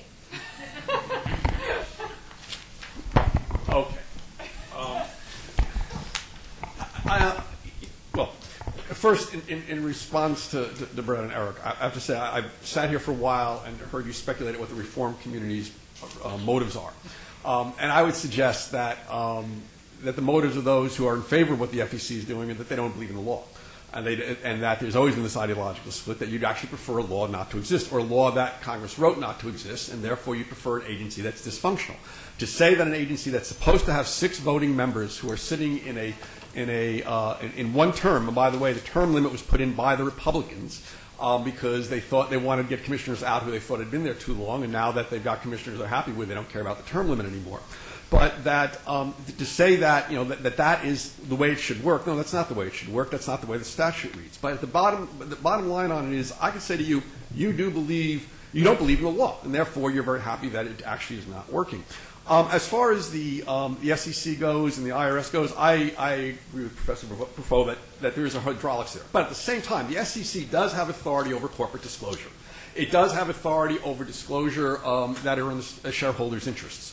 The IRS does have to enforce 501c4 laws. So even though I think the pressure is in part there because the FEC is not doing what it's supposed to do, then I would say that they still is within their jurisdiction. There's been a constant refrain that this is partisan. Today, 7 reform groups put out a letter that attacked President Obama for not doing anything about this. This is not a partisan issue. This is an issue about whether or not you believe in the law. And what always strikes me as interesting is that some people who are the strongest on law enforcement when it comes to other issues, when it comes to members of Congress, are all of a sudden, well, we've got to go easy. We have to understand. I wish the IRS was that way with taxes. We have to understand that this is a difficult issue. Enforcement is important because most people do comply with the law. We're not talking about, for the most part, the individual volunteer. We're talking about people who can comply with the law. Most do. They have figured this out. But here's where the problem comes in. When you are making a decision on where you're going to put your money, whether you're a campaign or a corporation or a labor union, and the question is, how much do I put in compliance? Many will ask, what is the downside if I don't comply? And when you're told that odds are there's not going to be any enforcement, and if there is, odds are it will take years, and if they do anything about it, which is really a slight chance, they'll slap you on the wrist. You've got to decide whether you're going to hire the compliance people and you're going to bother to learn. If we're in law school, if you're taking a class pass-fail, and the odds are you've heard the professor passes everybody, you may not spend that much time studying for the exam. So, I would say that we have an ideological split here. If you believe in the law, if you believe in any law, you want strong enforcement. We have a dysfunctional agency right now, and we have to do something about it. I'd like to address a point that Professor Buffo brought up before when he suggested that a lot of these procedural protections that have been implemented in the enforcement process are actually meant to benefit the attorneys.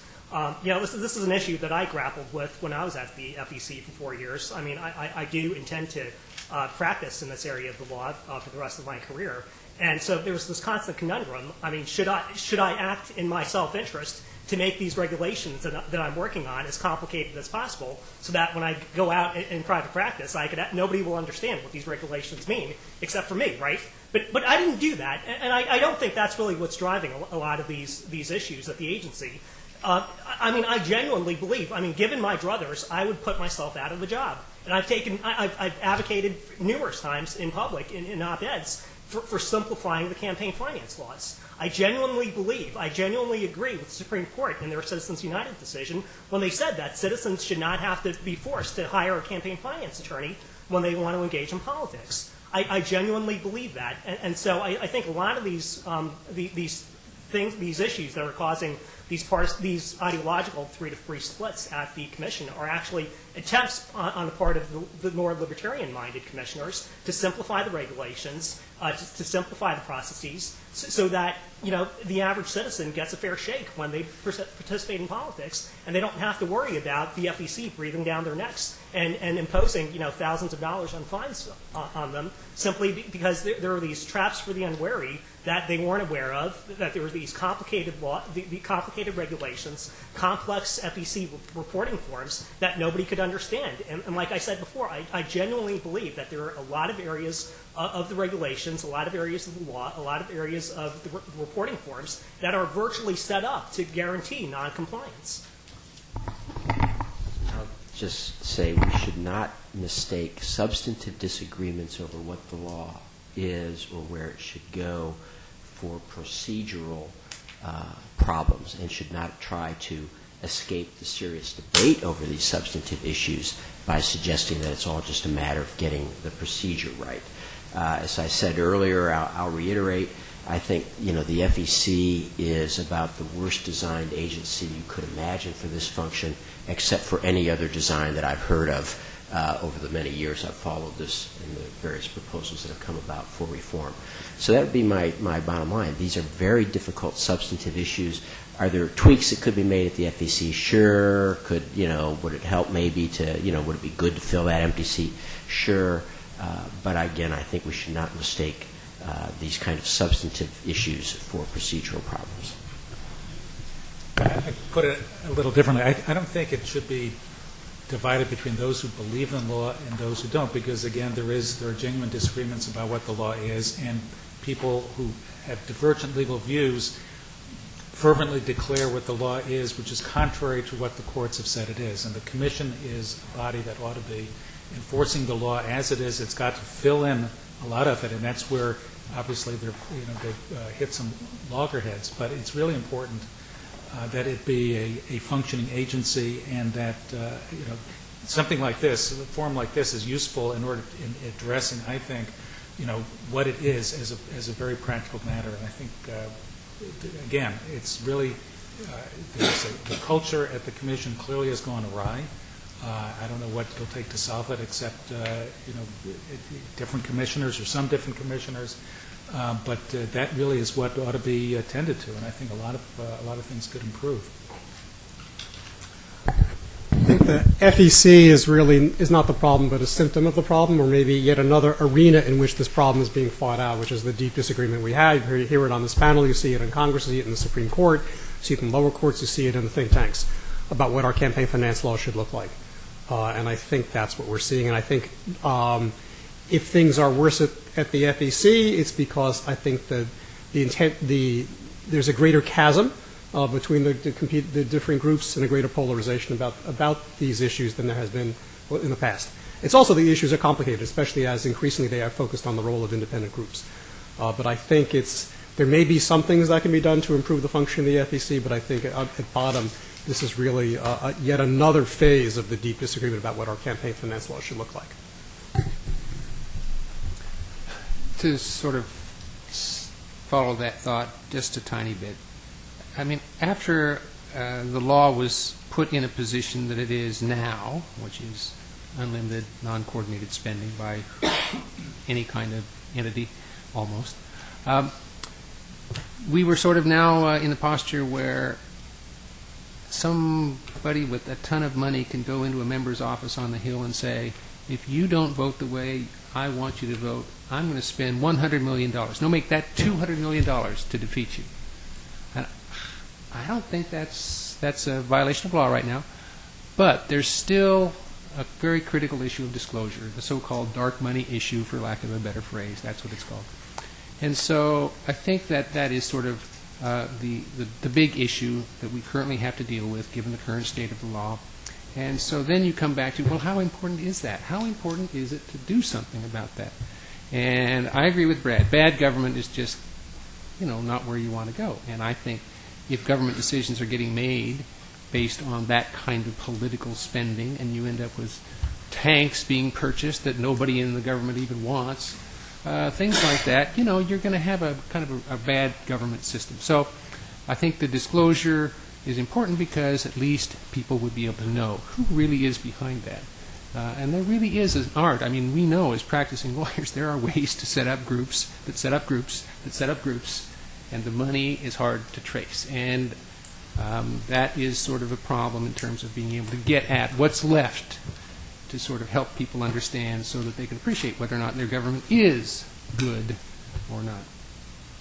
I think the FEC plays a central role in that. What we really need for the FEC is to find a way to get 6 people who can sit down at the table and talk to each other. There are lots of ways you can go at it, but that's the underlying thing you need at the Federal Election Commission. Well, sadly, we haven't solved all of the FEC's problems here today, but I do think this kind of discussion is illuminating and helpful and is a good start, especially when people with very diverging views can sit and talk reasonably and have a conversation together. I think that one thing perhaps we could agree on, if anything, which is difficult, is that a new slate of commissioners wouldn't be a bad thing, and that perhaps we all ought to be working on some process for getting that new slate, regardless of the views of any of the current ones, because their terms have expired. New ones could help solve some of the problems by bringing us by taking that issue off the table and perhaps making it so that they could work together, at least giving them the opportunity to work together, even though I think that Richard makes some excellent points. The real problem at bottom is our divergent views about campaign finance laws overall. But this is just a start, and hopefully we'll be able to have other conversations. There'll be other groups that will sponsor other conversations so we can make some progress, because obviously doing nothing overall isn't a good answer either. So I want to thank all of our panelists for coming, and Spencer and Bill for working on this very important issue with us today. Thank you, everybody.